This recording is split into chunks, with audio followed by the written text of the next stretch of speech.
A incerteza sobre a existência de vida extraterrestre é um tema fascinante que perdura na mente humana por longo tempo. Muitas pessoas interpretam referências a alienígenas em registros de civilizações antigas. E nossa busca no espaço sempre se voltou para encontrar indícios de que não estamos solitários neste vasto universo. Além da expectativa de um eventual contato com seres extraterrestres, há quem assegure que nossos vizinhos cósmicos já nos fizeram algumas visitas. Existem até relatos sobre a presença de vida alienígena aqui mesmo no Brasil, e é precisamente sobre esses relatos que vamos abordar. 5 casos de OVNIs no Brasil. Caso 1. Caso Vilas Boas. Este não é um simples caso de contato com alienígenas no Brasil, mas a primeira alegação de abdução em todo o planeta. Logo, a primeira alegação de contato imediato de 5º grau de que se tem notícia. O evento teria ocorrido em 16 de outubro de 1957, depois de Antônio Vilas Boas, filho de fazendeiros da cidade de São Francisco de Sales, Minas Gerais, já ter avistado uma forte luz branca em sua janela em 2 ocasiões naquele mesmo mês. Segundo o relato de Vilas Boas, dentro da nave, ele foi despido, teve sangue, coletado por meio de uma ventosa grudada em seu queixo. Depois, ele teria sido deixado em uma sala com uma mulher alienígena, de cabelo platinado e grandes olhos azuis, com pelos vermelhos nas axilas e no púbis, e com a qual ele teve várias relações sexuais. Ao se despedir de Antônio, a alienígena teria ainda apontado para a própria barriga, dando a entender que estaria grávida do agricultor. Além disso, o homem que garante ter sido abduzido fala que os alienígenas usavam uma espécie de colante com capacete e óculos redondos. Ele teria tentado pegar um objeto da espaçonave a fim de comprovar a sua história, mas os donos do veículo notaram e o tomaram de suas mãos. Para Vilas Boas, o seu caso se tratou de uma experiência genética conduzida por seres extraterrestres. Além disso, o lugar sofreu uma inundação em 1978, o que acabou com qualquer possibilidade de comprovação. A favor de Antônio Vilas Boas, há apenas as marcas deixadas no corpo dele pelo suposto contato com os aliens, além de sintomas apresentados por ele no período seguinte ao evento, típicos de pessoas expostas a uma radiação moderada. Antônio morreu em janeiro de 1991, com 56 anos. Caso número 2, o Forte de Itaipu. Em 4 de novembro de 1957, 2 sentinelas do Forte de Itaipu, em Praia Grande, São Paulo, testemunharam um objeto voador não identificado, OVNI, brilhante no céu. O OVNI, com cerca de 30 metros de diâmetro, desceu rapidamente, parando a 300 metros do forte. Emitindo um zumbido intenso e uma onda de calor, causou danos às sentinelas, com uma delas desmaiando devido às roupas queimadas. Outros soldados responderam ao pedido de socorro, testemunhando o OVNI se afastando. Os oficiais feridos foram tratados, mas o incidente permanece sem conclusão. O caso chamou a atenção da Embaixada dos Estados Unidos no Brasil e relatos sugerem que oficiais americanos compareceram ao Forte Itaipu para investigar, buscando o possível conhecimento dos Estados Unidos sobre o assunto. Até hoje, o mistério em torno desse evento persiste. O incidente de 1957 em Forte Itaipu continua envolto em mistério. Apesar dos esforços para tratar os oficiais feridos e das investigações conduzidas até mesmo pela Embaixada dos Estados Unidos, o caso permanece sem conclusão. A testemunha do OVNI, com seus 30 metros de diâmetro, deixou as sentinelas com roupas queimadas devido a uma intensa onda de calor, mas sem sinais visíveis de chama ou luz durante o evento. A presença de autoridades militares americanas no local indica o interesse internacional no incidente, levantando questões sobre o conhecimento dos Estados Unidos sobre fenômenos semelhantes. Até hoje, o mistério persiste e o episódio de Forte Itaipu permanece como um enigma não resolvido na história dos avistamentos de OVNIs. Caso 3, Operação Prato. A Operação Prato foi uma investigação conduzida pela Força Aérea Brasileira, FAB, na década de 1970, focada em fenômenos ufológicos na região do Pará. Iniciada em setembro de 1977, a operação tinha como objetivo estudar e compreender relatos de avistamentos de objetos voadores não identificados, OVNIs, na cidade de Colares e arredores. Os primeiros relatos surgiram de moradores que testemunharam luzes estranhas no céu e experiências incomuns, como queimaduras causadas por feixes de luz.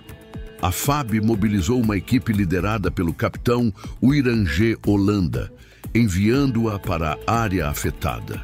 A operação contou com médicos, fotógrafos e outros especialistas, buscando uma abordagem multidisciplinar para analisar os fenômenos. Ao longo da Operação Prato, foram registrados diversos avistamentos e incidentes inexplicáveis. A equipe documentou relatos de luzes coloridas, objetos luminosos em formas variadas e ocorrências de feixes de luz que causavam sintomas físicos nas testemunhas.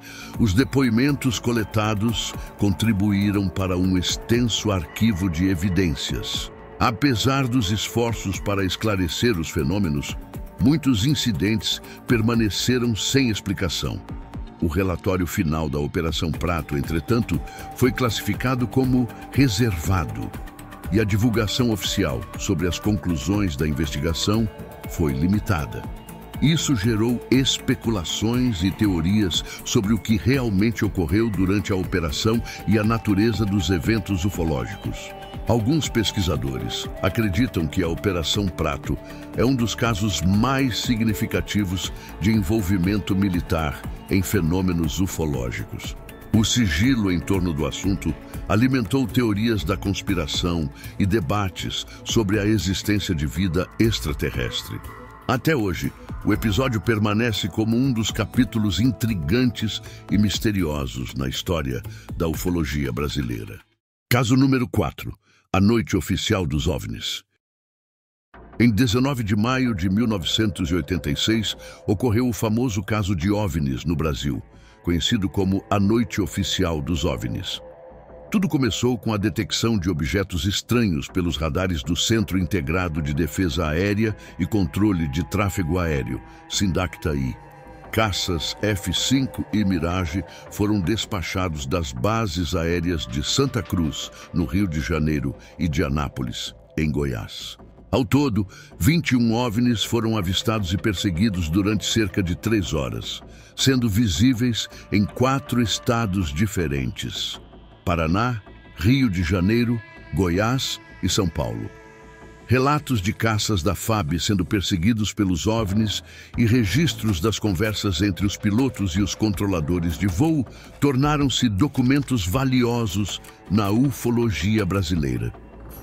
No dia seguinte, em 20 de maio, o tenente brigadeiro do ar, Otávio Júlio Moreira Lima, então ministro da Aeronáutica, convocou uma coletiva de imprensa para informar o país sobre a operação montada para perseguir os objetos voadores não identificados. Em 2009, a FAB divulgou um relatório oficial que afirmava que os fenômenos eram sólidos, refletindo inteligência pela capacidade de acompanhar observadores, manter distância e voar em formação, não forçosamente tripulados. Para os militares brasileiros envolvidos, há fortes indícios de que esses objetos poderiam ser discos voadores. Em 2016, a Aeronáutica divulgou uma série de documentos na íntegra, aumentando ainda mais a curiosidade dos entusiastas do tema e dos pesquisadores desse notável evento de ufologia no país. Caso 5. Caso Varginha. O relato, que envolve militares do Exército, do Corpo de Bombeiros de Varginha e membros da Polícia Militar de Minas Gerais, é fascinante e controverso, descrevendo um encontro extraordinário que ocorreu na cidade de Varginha, Minas Gerais. Essa narrativa peculiar envolve o contato e a captura de seres que se assemelham exatamente aos descritos por testemunhas no conhecido caso de Varginha. As meninas do caso referem-se a mulheres que testemunharam eventos incomuns e alegaram ter presenciado seres extraterrestres. Seus depoimentos deram origem a uma pesquisa intensiva conduzida por militares das Forças Armadas e membros das Forças de Segurança Pública. O ponto central desta história é a presença não apenas de um, mas de vários alienígenas. Essa revelação abre caminho para teorias intrigantes e especulações sobre a existência de uma presença extraterrestre em Varginha. O mais surpreendente é a alegação de que as autoridades têm suprimido informações sobre esses encontros desde o início. A narrativa sugere que o incidente em Varginha vai além de ser um simples caso de avistamento de OVNI ou de um único ser extraterrestre.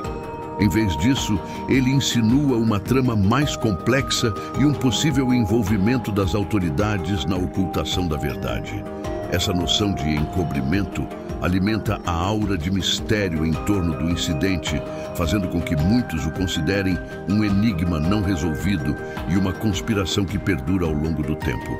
O envolvimento de militares do Exército, do Corpo de Bombeiros e da Polícia Militar confere uma legitimidade peculiar a essa história, uma vez que são instituições geralmente associadas à segurança nacional e ao cumprimento da lei. A inclusão de relatos detalhados desses profissionais cria uma camada adicional de complexidade ao enigma, desafiando os céticos a considerarem a possibilidade de que algo verdadeiramente extraordinário ocorreu naquela época em Varginha. Em última análise, o incidente em Varginha permanece como um enigma fascinante, evocando uma gama de emoções, desde o fascínio até a especulação. A busca pela verdade continua, alimentada por relatos testemunhais, documentos oficiais e teorias que persistem em capturar a imaginação daqueles que buscam desvendar os mistérios além de nossa compreensão convencional.